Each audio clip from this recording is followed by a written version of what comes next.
అనుశాసన పర్వములో విష్ణు సహస్రనామము భీష్ముల వారు చెబుతారు. భీష్ముడు విష్ణు సహస్రనామ కథనము, విష్ణు సహస్రనామమును బోధిస్తాడు. దైవతం లోకే కింవాప్యేకం పరాయణం అని అడిగితే ఆయన మహాద్భుతంగా దీన్ని చెప్పాడు. పరమ భాగవతోత్తముడైనటువంటి భీష్మ పితామహుడు.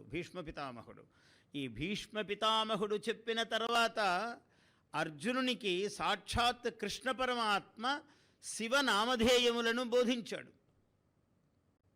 ఎంత అద్భుతమో చూడండి.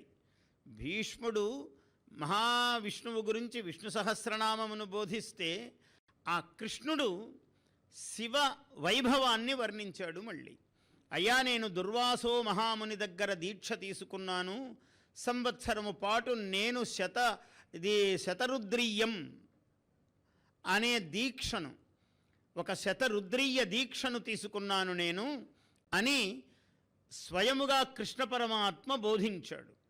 అటువంటిది శివ మాహాత్మ్యము.